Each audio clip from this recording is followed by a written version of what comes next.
Hi everyone, my name is Marina and I'm happy you are here.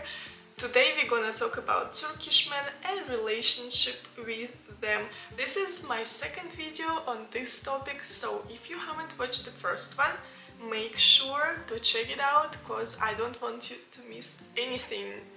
And before we start, let me explain you why I can't speak on this topic. My husband is Turkish. I've been living in Turkey for about 5 years and everything I will share here comes from my personal experience, and I know that every person, every relationship is different. But I hope this video will help you to understand Turkish people and culture a little bit better. So let's get started! The first topic to discuss is money. I think you already know that Turkish men love paying for women, and if you are in a relationship with one, they might also pay for your mother, father, dog, cousin, friend, if they have the opportunity to do so. They are generally very generous. And fighting over the bill when going to a bar or restaurant with friend is completely normal in Turkey. A Turkish man will most likely support your decision not to work and become a housewife, since this idea is deeply rooted in the culture. However, I know many modern couples where women have careers and both partners, they earn money, save money together. For example, our couple. My husband works, I'm working, we are trying to save money together, and because of this we can travel more, we can live better life. At the same time, you should remember that Turkish economy is not in the best shape right now. You should be realistic about your partner's income and financial situation. Story time. My friend once told me a really interesting story about a guy she was dating for a while. She visited him in Ankara. They were living in different cities.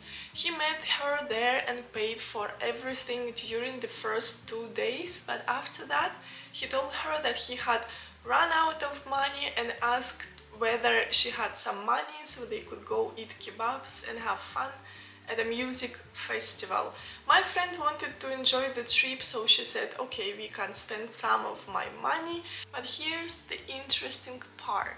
Whenever they went to a cafe or any other place, the guy would ask for her credit card and pay with it because it was important for him to be the one who is paying.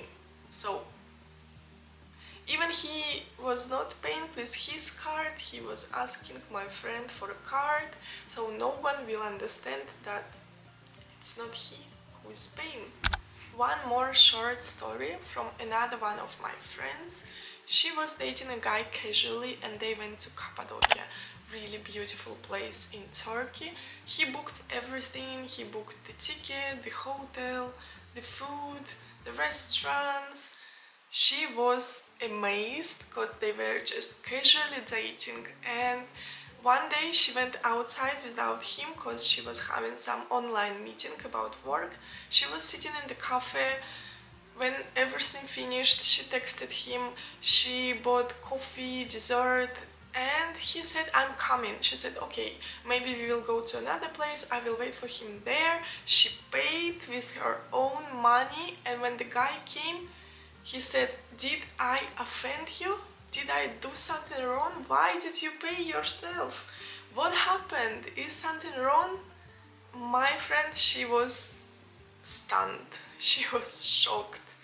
Honestly, it was just weird, but it was nice at the same time.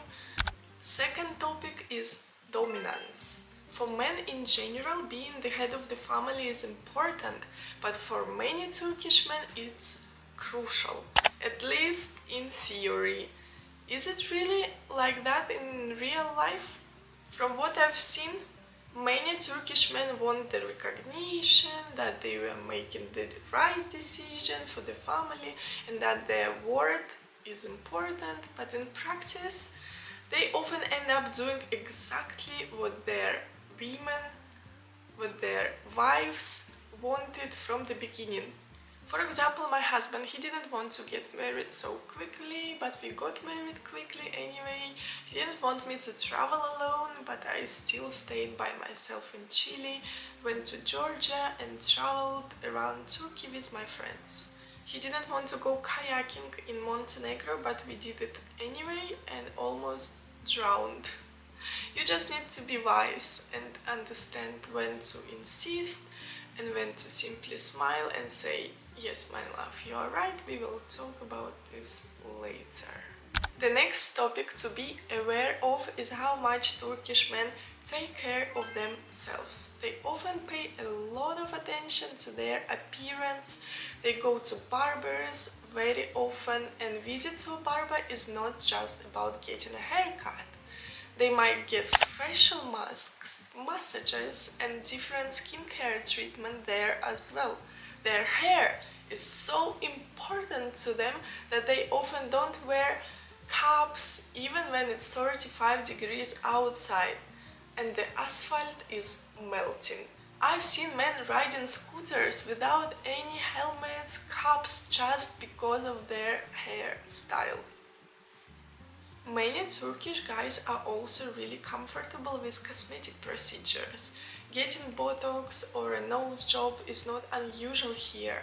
In fact, my husband has already said that he wants Botox, and it's perfectly fine with me. Everything I mentioned above is okay as long as he isn't obsessed with taking pictures of himself in his new outfits. You can often see guys taking millions of the same photos by the sea with the serious faces. Man with an active social media account is a red flag. Is a red flag for me? No. No, thank you.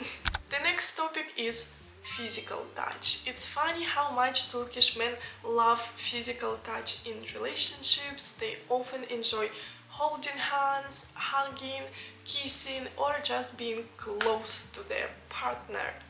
It's for sure their love language and I love it, it's perfectly fine with me, but if you don't like when someone constantly touching your face, your hair, your body, if it would be challenging, it would be a problem.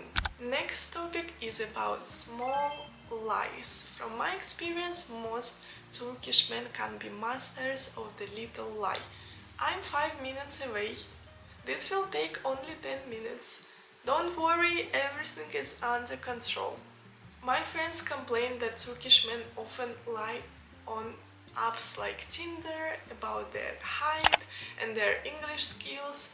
So if his profile says 185 centimeters and fluent English, maybe you should lower your expectations a little before the first date. For me, the height and English were very important, but if English I could check before the date, I almost never asked about the height because I thought it's not polite. I was just trying to figure it out by looking at the photos. The last topic that I wanted to discuss with you is about small details about your life. Turkish men, they will remember if you are in a serious relationship. They will definitely remember everything about you. They will remember what you like to eat, your favorite places, your favorite movies, books, and all these things. I don't know, I was just really surprised when I first noticed this interesting attitude because I never experienced this before. And when I met my husband, we were just at the beginning of our relationship. I told him that I lost a book, a really interesting book during my flight. He remembered this tiny detail at the beginning of our relationship. He ordered this book for me and it was not popular book, so he wrote it down, he remembered and he ordered it for me and he gave me this book as a present after some time. I forgot about this book and he didn't. There are many tiny details that are filling in our daily life, and I'm sure Turkish men are really attentive.